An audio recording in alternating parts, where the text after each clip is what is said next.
자, 최근에 시가총액이 3조 원이었던 녹십자가 벌써 시가총액이 4조 5천억이 되었습니다. 시가총액이 3조 원이 넘는 종목이 무슨 시가총액이 400억짜리보다 훨씬 더 빠르게 움직이고 있는데, 역시나 우리나라에서 제대로 수익 보기 위해서는 바이오만 하는 게 없는 것 같습니다. 이렇게 치료제로 몰리는 수급이 있는데 비슷한 패턴과 어떤 자리가 중요한지 분석해 보겠습니다.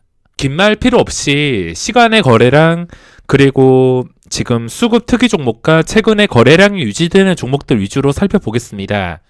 전부 다 시장에서 주목을 받고 있는 종목이며 돈을 벌기 위해서는 당연히 시장에서 주목받는 종목들 위주로 매매를 해야 된다 생각합니다. 정말 그 종목이 가치가 있다 생각하거나 장기 투자를 할 거면은 정말 긴 시간을 보고 있으면 거래량은 신경 쓸 필요가 없겠지만 한 달 이내로 아니면 한 달, 두 달이 걸린다 하더라도 지금 추세가 좋고서 거래량이 유지가 되어야지 나중에 한 달 지나서도 주가가 양호하게 흘러가고 있을 것입니다. 자, 바로 분석해 볼 텐데 먼저 시간의 거래부터 살펴보겠습니다. 거래대금 순으로 살펴보자면 1위가 녹십자입니다.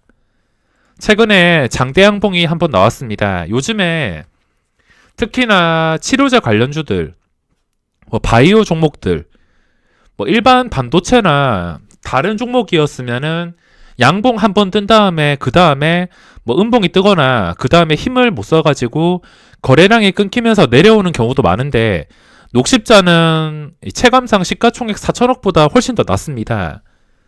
매물이 얼마나 쌓여 있든 간에 전부 다 뚫어주고 있으며 장중에 한 호가당 한 10,000주 정도 이상 가득 쌓여 있는 게 아닌 이상은 변동성이 계속 이어질 수밖에 없으며 박셀 바이오처럼 또 어디까지 올라갈지 알 수가 없는 상황입니다. 1위가 녹십자인데 이거는 보유자의 영역이 되었으며 이미 그 전에 고점에서 거리가 멀어졌기 때문에 이걸 기준으로 잡을 수가 없습니다. 이제부터는 보유자의 영역이자 단타로 들어가기 위해서는 잠깐 분봉으로 봤을 때 이 분봉이 괜찮게 유지된다 싶으면은 그때 들어가는 방법밖에 없습니다. 워낙 이런 종목들 많이 올랐다 싶었는데도 그냥 끝까지 올라 버리니까 또 어디까지 올라갈지 알 수가 없습니다. 그래도 시장에서 이런 종목들은 초기에 다 반응이 나오기 때문에 다음 버스는 계속 오는 것을 생각하시고 다음 버스를 완벽하게 잡을 준비를 하셔야 됩니다. 그리고 또 눈에 띄는 게 시간의 거래대금 3위에서 곧버스는 볼 필요도 없으며, 제가 증시가 안 좋고 하락한다 하더라도 저는 인버스를 잘 들어가지 않습니다. 장중에 잠깐 단타로 들어가기야 하겠지만 제가 지수 상품은 잘 매매를 하지 않습니다. 지수를 맞추는 것은 정말 어려운 일이고, 지수가 떨어진다 해도 이런 상품에서 내가 기대할 수 있는 수익률보다 훨씬 더 적고 또 선물 옵션으로 넘어가게 된다면 위험도가 너무 크기 때문에 저는 인버스를 잘 매매하진 않습니다. 정말 매매할 종목이 없고 시장에서 인버스나 레버리지 쪽으로 돈이 집중이 될 때 그때만 매매를 하지, 그게 아니고서는 매매를 잘 하지 않습니다. 3위로 넘어오자면 SK케미칼이라는 종목이 있습니다. 이것도 지금 눈에 띄고 있는데 그 전에 정말 강했던 종목이며 시가총액이 녹십자랑 비슷합니다. 현재 4조 3천억. 게다가 수급도 보면은 최근 녹십자랑 비슷하게 수급이 들어오고 있는데 현재까지는 수급이 굉장히 양호한 상태며 차트도 현재 괜찮은 상태를 유지하고 있습니다. 그 전에 정말 강했던 종목으로 10만원에서 46만원까지 끝까지 상승이 나왔는데 좀 오랫동안 쉬어주었습니다. 주가가 쉬어줌에도 제자리로 돌아가지 않고서 일정 수준을 유지하면서 다시 황금선을 유지해 준다는 것 자체가 이 자리를 유지하다가 올라갈 가능성이 높아진다는 뜻이기 때문에 현재 SK케미칼이 굉장히 중요한 자리에 놓여 있습니다. 이미 쉴 만큼 쉬었고 최근에 그렇게 크게 시세가 나오진 않았습니다. 지금 중요한 것은 황금선을 회복하고 나서 지금까지 흐름인데, 회복을 하고 나서 올라갈 때 보시면 고점이 36만 7,500원입니다. 이게 우연인지 그전 고점이랑 완전히 똑같이 마무리를 했는데 그전 고점에 마무리를 하고서 시간의 거래에서 5,000원, 1.3% 올라서 마감을 했습니다. 이게 진짜 힘이 강하고 녹십자처럼 장대 양봉이 나오는 종목이라면 여기서 다시는 떨어지지 않고서 가야 될 자리입니다. 물론 저는 주가를 100% 예측할 수가 없기 때문에 이게 여기서 장대 양봉이 나올지 장대 음봉이 나올지 결과는 당연히 알 수가 없습니다. 그 결과를 알고 있다면 저는 모든 돈을 끌어서 미수 몰빵을 하지 결과를 모르기 때문에 실시간 상황을 보고서 유리한 쪽에서 대응을 하는 것입니다. 주가라는 게 아무리 좋아 보여도 100%는 없기 때문에 아무리 자신이 있어도 손절에 대해서 생각을 하시고 접근을 해야 됩니다. 자, 지금 굉장히 중요한 자리, 여기까지 올랐다가 주가는 내려갑니다. 내려갔다가 황금선까지 깼을 때 여기까지 분위기는 안 좋았습니다. 하지만 이게 안 좋은 종목이었으면 여기서 힘이 없었더라면은 다시 당연히 이 저점 27만원을 깨고서 내려가는 게 정상입니다. 하지만 그 정상에서 벗어나서 다시 올라와서 이렇게 상승을 유지해주면서 다시 고점에서 마감을 했다는 거, 이거 자체가 의미가 있으며 현재 수급까지도 괜찮은 상태라서 당연히 가야 될 자리에 놓였습니다. 여기서는 가야 될 자리이며 당연히 대응은 그 전에 고점이었던 중요한 자리, 그리고 화요일 시장 종가인 36만 7,500원, 이게 중요한 자리가 되겠습니다. 장중에 이 밑으로 빠진다 하더라도 금방 올라와서 회복해서 계속 유지를 해주게 된다면 결국에 올라갈 확률은 점점 더 높아집니다. 시초가가 얼마에 잡힐진 모르겠지만 시초가 높게 잡히고 나서 무너진다 하더라도 이 가격만 제대로 지켜주게 된다면, 주가가 좀 안정적으로 거래가 된다면 주가는 여기서 가야 될 자리에 놓여 있습니다. 그리고 4위가 모바일 어플 라이언스. 자, 이 종목도 최근에 거래량이 발생하긴 했는데 여기까지 캔들이 좀 어렵습니다. 일단 제가 봤을 때 캔들이 좀 어렵다 싶으면은 그 종목은 시장에서 주목을 받고 있다면 일단 관심 종목으로 분류를 해놓은 다음에 그 뒤에 캔들이 좀 안정되고서 읽기 쉬운 구간이 왔을 때 매매를 하지, 좀 애매한 구간에서는 매매하지 않습니다. 최근에 주가가 무너진 다음에 다시 회복을 해주긴 했지만 이건 며칠 지나서도 회복한 자리 5,000원 이상을 안정적으로 유지를 해줘야지 그때 계획을 잡을 수 있을 것 같습니다.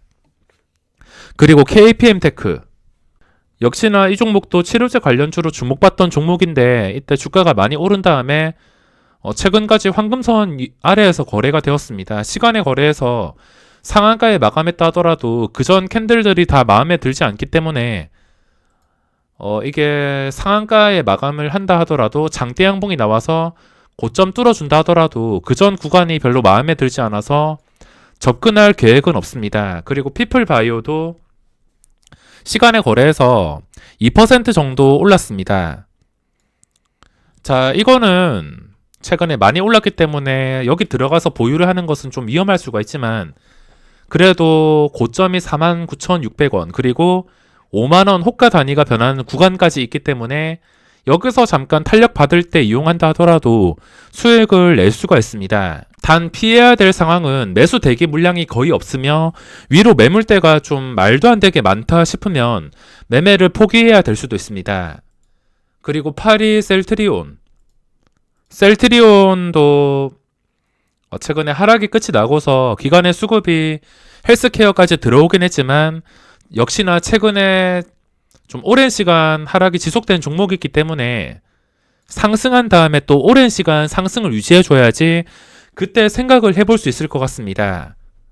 지금은 접근할 계획이 없으며, 그리고 신풍제약 떨어지다가 황금선 지금 지켜주고 있는데 시간이 지나서도 황금선 밑으로 내려가지 않는다면 이것도 SK케미칼이나 다른 종목들처럼 좋게 생각해서 그때 계획을 세울 수 있을 것 같습니다. 그리고 텔콘 RF 제약, 시간의 거래에서 보시다시피 이런 치료제 관련주들이 전부 다 상위를 차지하고 있습니다. 그리고 삼성전자, 시젠도 아직 특별한 반응이 오지 않고 있으며, 특별한 반응이 온다면은 27만원 중반대 위에서 강력하게 마감을 해야지 그때부터 고점 돌파를 노려볼 수가 있습니다.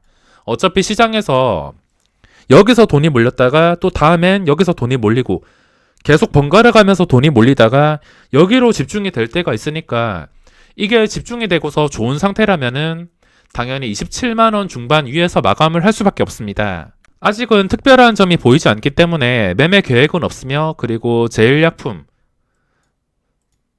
동국 RNS 시간의 거래에서 마이너스 1%에서 마감했습니다. 자, 시간의 거래는 시간의 거래일 뿐 시간의 거래에서 마이너스 간다고 크게 신경 쓸 필요가 없습니다. 이게 좋다는 말이 아니라 플러스 찍혔다가 마이너스 최저점에서 마감을 했는데 시간의 캔들은 그렇게 좋지 않은 상황이긴 하지만 시간의 거래 가격은 변동성이 좀 더 나오게 유리하게 도와주는 가격이지 이게 그 다음날 시장까지 똑같이 영향을 주진 않습니다. 하락한다 하더라도 그 다음날 장대 양봉이 나오는 종목이 있으며 시간의 거래 상하가 간다 하더라도 장대 음봉이 나오는 종목들이 훨씬 더 많습니다. 그렇기 때문에 시간의 거래는 신경 쓸 필요가 없이 오히려 하락이 나온다면은 이 종목은 좀 더 대응이 쉬울 것 같습니다. 어차피 중요한 자리 이때 고점 3,500원 그리고 3,440원 이 자리들이 있는데 3,455원에 마감을 했습니다. 이 사이에서 마감을 했으며 떨어진다 하더라도 이 종목이 단단한지 확인하기 위해서는 이 자리에서 크게 이탈하지 않고서 내려간다 하더라도 다시 오뚜기처럼 올라와서 이 자리를 지켜주게 될 것입니다. 강한 종목일 때는 주가가 잘 떨어지지 않고서 이 중요한 자리에서 거래가 되기 때문에 이런 단순한 패턴만 알아두신다면 그 어떤 종목에서도 매매를 할 수가 있습니다. 그리고 19위 한솔롬데코 이것도 좀 괜찮은 차트로 마감을 했는데 최근에 거래량이 끊기지 않으면서 유지가 되고 있는 상태에서 고점을 유지해주고 있습니다. 보시다시피 거래량이 나온 상태에서 이 거래량이 유지가 되고 있으며 7,800만 주 그리고 황금선 따라서 5일선 위에서 고점까지 거리가 좁혀지고 있습니다. 시간의 거래에서는 1% 정도 올라서 마감을 했지만 이런 종목들이 시초가 위에서 놀아주거나 아니면 좀 평소와 다른 거래량이 나온다 싶으면 오전에 이 거래량을 보고서 예측을 할 수가 있습니다. 예를 들어서 거래량이 엄청나게 많이 나온 다음에 3분당 100만 주 이상 계속 유지를 해주게 된다면 그 전에 거래량 1억 주를 넘어서 또 변동성이 나온다는 뜻이기 때문에 거래량과 그리고 시초가 위에서 거래가 되냐 이 정도만 가지고 강중에 매매를 할 수가 있습니다. 시장이 갑자기 치료제 중심으로 이렇게 분위기를 살려 놓았는데 매매할 종목들이 보시다시피 상위에 널렸습니다. 제가 이 많은 종목들을 전부 다 매매할 수 없지만 어떤 종목이든 간에 집중만 하게 된다면 최소한 큰 손실을 막을 수가 있습니다. 무조건 수익을 보긴 힘들겠지만 그래도 큰 손실이 없는 상태에서 대응이 쉬운 자리에 위치한 종목들이 많아서 최근 시장 중에서 난이도가 가장 낮아졌다 생각하시면 되겠습니다. 그리고 오성첨단 소재 그전 캔들이 마음에 들지 않아서 공략을 아직 할 수가 없습니다. 올라온 자리를 한 일주일 이상 유지해준다면은 그때부터 다시 고점과 거리를 계산해서 진입할 계획을 세워보겠지만 지금 당장은 계획이 없습니다. 시스웍 이건 그전 고점과 거리를 비교해서 또 하루 이틀 정도 보다가 주가가 잘 빠지지 않는다면 그때 계획을 세울 수 있을 것 같으며 시간의 거래에서 3%가 빠졌습니다. 자, 그리고 현대차, KC코트렐 쭉 내릴수록 거래대금이 크게 감소하고 있으며 상위 종목 말고는 그 뒤로는 크게 의미가 있는 종목을 찾기가 어렵습니다. 자, 이렇게 시간의 거래 분석해 봤는데 이번 영상은 여기서 마무리하겠습니다.